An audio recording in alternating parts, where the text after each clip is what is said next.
आज का हमारा टॉपिक है pointers and addresses. Pointers and addresses एक दूसरे से काफी अच्छी तरह से रिलेट करते हैं। पॉइंटर्स एंड एड्रेसेस क्यों रिलेट करते हैं ये आपको अभी थोड़ी देर में पता चल जाएगा। मेमोरी क्या होती है? मेमोरी को आप सब लोग रैम के नाम से जरूर जानते होंगे। रैम होता है random access memory. Random access memory आपके कंप्यूटर का वो हिस्सा है जहां पर आपका जब प्रोग्राम रन होता है उस वक्त वो कहाँ होता है, तो वो रैम के अंदर होता है, मेमोरी के अंदर होता है। अब वो मेमोरी एक्चुअल में होती कैसी है? तो वो मेमोरी होती है कुछ इस तरह से। अब ये मैंने यहाँ पर ओपन एंड्स रखे हैं क्योंकि आपकी मेमोरी स्टार्ट होगी एंड होगी, depends on size of your RAM. वो हो सकती है 4 GB हो सकती है, 16 GB हो सकती है, 64 GB, जो भी उसकी साइज हो। इसलिए हमने इसे ओपनिंग और जो एंड है इसका ओपन रखा है, ओपन और एंड। ठीक है। अब इसमें आपको ऐसे मेमोरी को डिवाइड कर दिया जाता है। ठीक है। मेमोरी को डिवाइड किया है मतलब क्या है कि ये एक एक मेमोरी का हिस्सा है। ठीक है। सेक्शंस है। इन सेक्शंस को क्या बोला जाता है? Memory cells. इन्हें बोला जाता है मेमोरी सेल्स। एक एक सेक्शन होता है 1 बाइट का। 1 बाइट मतलब जिसमें एक कैरेक्टर स्टोर हो सकता है। अब ऐसे ही जो सेक्शंस होते हैं उनको कुछ ना कुछ नंबर दिया जाता है। अब ये नंबर क्यों दिया जाता है? तो आपका प्रोग्राम रैम में है आप बोलते, लेकिन रैम में वो कहां पर है ये आपके ऑपरेटिंग सिस्टम को कैसे पता चलता है? तो इस मेमोरी सेल के नंबर से। अब ये पता बताता है कि आपका प्रोग्राम का जो भी डेटा है या फिर आपका प्रोग्राम कहां पर है मेमोरी के अंदर, इसलिए इसको बोलते हैं एड्रेस। ठीक है। इसलिए इसको क्या बोलते हैं? इस नंबर को एड्रेस बोलते हैं। अब ये मेमोरी के बारे में हमने इतना सारा डिस्कशन क्यों किया?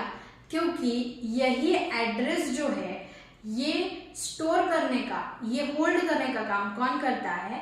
पॉइंटर करता है। इसलिए पॉइंटर और एड्रेस एक दूसरे से काफी अच्छे से रिलेट करते हैं, क्योंकि पॉइंटर स्टोर करता है या फिर होल्ड करता है एड्रेस को, और उस एड्रेस पे क्या होता है? आपके प्रोग्राम का डेटा या कोई भी डेटा जो मेमोरी में स्टोर हो रखा है उस मेमोरी सेल के अंदर। ठीक है। तो चलो देखते हैं अभी एग्जैक्टली पॉइंटर को हम किस तरह से लिख सकते हैं।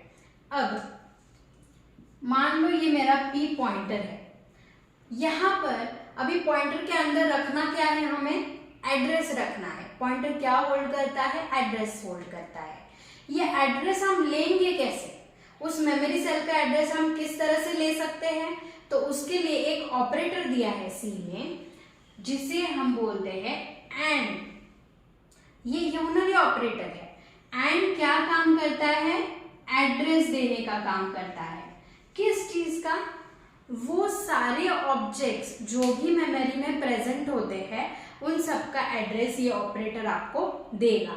लेकिन अगर कोई कॉन्स्टेंट्स है, एक्सप्रेशंस है या फिर रजिस्टर वेरिएबल्स है, उसका एड्रेस आप इससे नहीं ले सकते, उन्हीं चीजों का जो मेमोरी में प्रेजेंट है। ठीक है। तो ये जो एंड है ये क्या कर रहा है? आपको एड्रेस दे रहा है ऑब्जेक्ट्स का जो भी मेमोरी के अंदर है। अब ये P हमारा पॉइंटर है और इसके अंदर हम क्या रखना चाहते हैं? एड्रेस। तो C मान लो आपका एक वेरिएबल है C इक्वल टू 10। तो C मेमोरी के अंदर रखा हुआ है। जैसे हमारे पास C है, C का एड्रेस है 100 और यहाँ पे रखा हुआ है 10।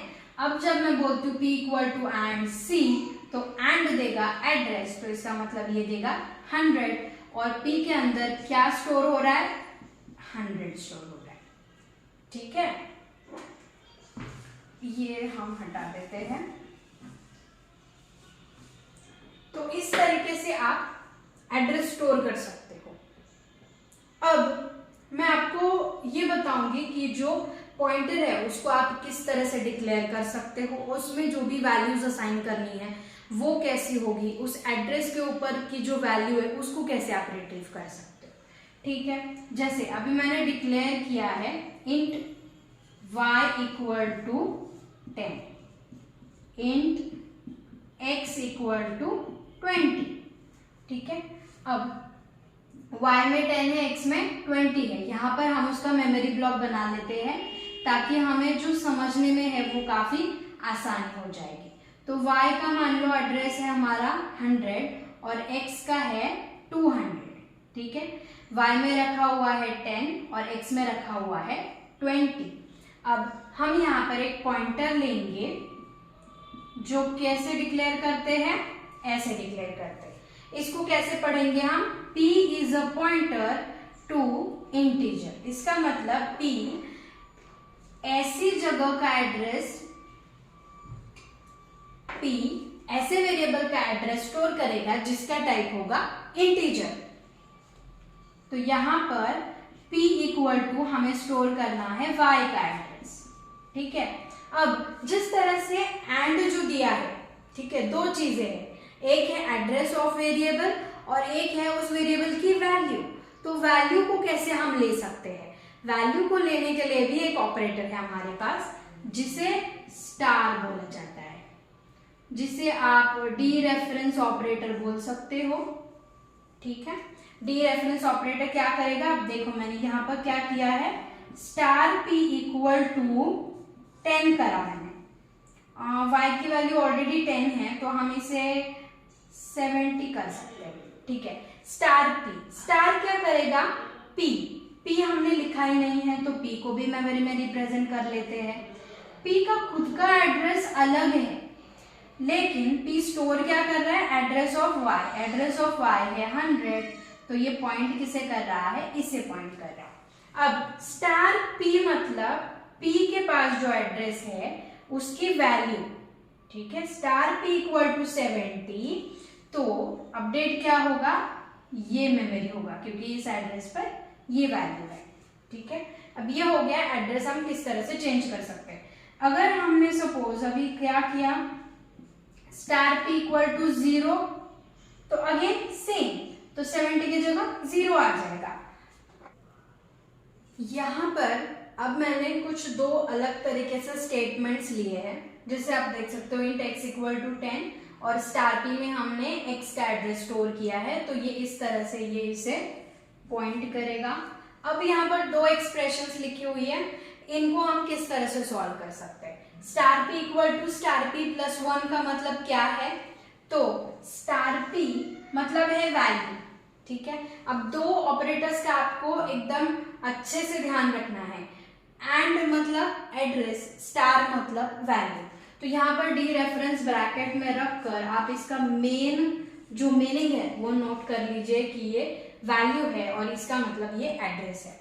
अब star p equal to star p plus 1 मतलब स्टार p मतलब क्या है कि p जिस एड्रेस को होल्ड कर रहा है उस एड्रेस पे क्या वैल्यू है। ठीक है, तो 10 है तो यहाँ पर सब्स्टिट्यूट करने पर 10 प्लस 1 और स्टार p मतलब क्या है, वापस उसी एड्रेस पे की वैल्यू, तो 10 प्लस 1 मतलब होता है 11 और ये किसे असाइन होगा, स्टार p को असाइन होगा। इसका मतलब p के अंदर जो भी एड्रेस है उस एड्रेस पे जाओ और वहां पर वो स्टोर करो स्टार। ठीक है, तो ये यहाँ पर स्टोर हो जाएगा। अब हमारा सेकेंड वाला एक्सप्रेशन देखो, x equal to star p plus 1। अभी x तो खुद ही एक वेरिएबल है, अभी ये जैसे ऊपर वाले स्टेटमेंट से हमने अपडेट करा था तो इसे हम अपडेटेड वैल्यू लिख देते हैं यहाँ पर 11। ओके, अब x इक्वल टू वापस स्टार p में वैल्यू क्या है, स्टार p में स्टार p, तो सिंपल आप और एक काम कर सकते हो, star p, p means value, p में क्या वैल्यू है 100, उसका स्टार मतलब 100 पे कौन सी वैल्यू, तो ऐसे आप सब्स्टिट्यूट कर सकते हो ताकि आपको कंफ्यूजन ना हो। तो स्टार 100 का स्टार मीन्स 11, 11 प्लस 1 x को असाइन होगा मतलब 12 होगा। ठीक है, ओके, अब हम स्टार मतलब जो पॉइंटर्स है उनके साथ इंक्रीमेंट डिक्रीमेंट ऑपरेटर्स यूज करके देखेंगे। सिर्फ इंक्रीमेंट भी यूज करके देख ले तो भी आप डिक्रीमेंट वाला तो आप खुद से भी कर सकते हो, क्योंकि एक बार आपको एक चीज समझ में आ गई इंक्रीमेंट की, तो डिक्रीमेंट की भी आपको सेम वैसी ही करनी है। ठीक है, तो जैसे मैंने लिखा स्टार p प्लस प्लस, अब इसमें question mark, how to solve this. ठीक है, अब जो ये ऑपरेटर्स होते हैं यूनरी ऑपरेटर्स, उनका जो एसोसिएटिविटी है वो राइट टू लेफ्ट होता है। तो सबसे पहले क्या होगा, प्लस प्लस होगा, और यहां पर जो आप देख रहे हो कि प्लस प्लस स्टार पी लिखने में क्या डिफरेंस है और इसमें क्या डिफरेंस है। ठीक है, दोनों लिखा है मैंने, क्यों, क्योंकि आपको समझ में आना चाहिए एग्जैक्टली कि किस तरह से एसोसिएटिविटी अफेक्ट करता है। तो ये अगर ऐसे जा रहा है, ठीक है, तो ये जो पहला वाला है हमारा और ये दूसरा वाला, अब पहला वाला हम सॉल्व करेंगे, प्लस प्लस स्टार पी, तो राइट टू लेफ्ट एसोसिएटिविटी कोई प्रॉब्लम नहीं है, स्टार पी पहले ही इवैल्यूएट होगा। स्टार पी मतलब अब तो आपको पता ही है, star of 100, star of 100 means है 11।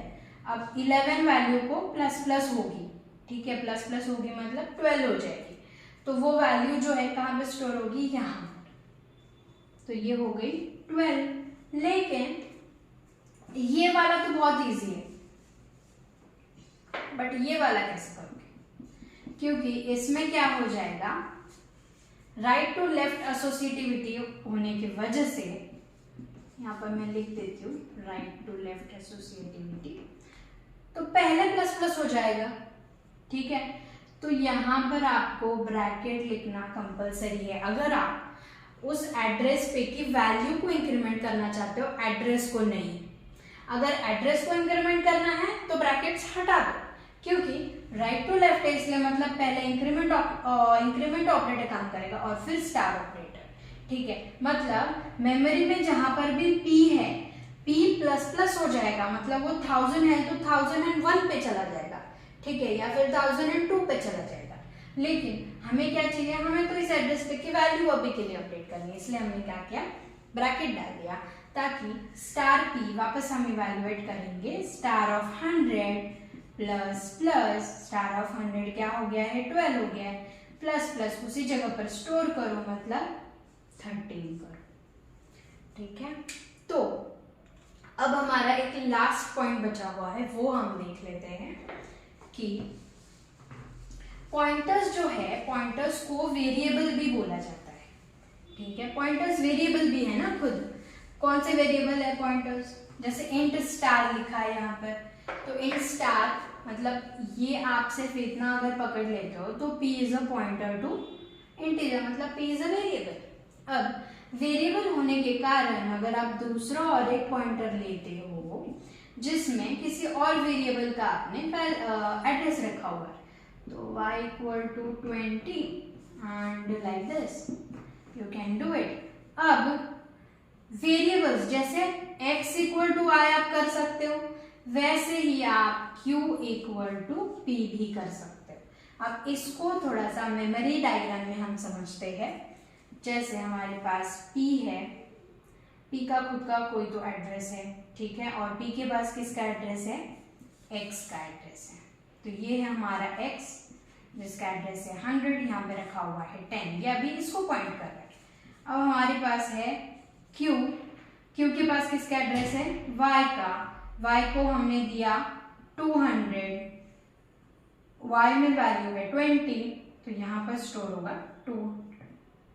अब जब मैं करती हूँ q इक्वल टू p, मतलब p की वैल्यू, p मतलब क्या है, p मतलब क्या है, p के पास क्या है, स्टार p नहीं बोला, यहाँ सिर्फ p बोला है, तो सिर्फ p मतलब जैसे सिर्फ x मतलब 10 है, जैसे x मतलब 10 है वैसे p मतलब 100 है, तो 100 जाएगा किसमें, q में जाएगा, तो q इक्वल टू 100, मतलब ये जो 200 है हमारे पास वो ओवरराइट हो जाएगा और 100 हो जाएगा।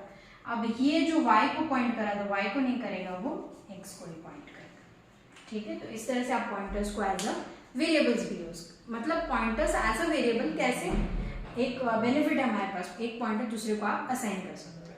ठीक है, सो इस वीडियो में हमने पॉइंटर्स एंड एड्रेसेस कवर किया है। नेक्स्ट वीडियो में हम देखने वाले हैं पॉइंटर्स एंड फंक्शन आर्ग्यूमेंट्स किस तरह से रिलेटेड है और वो कैसे हम सॉल्व कर सकते हैं।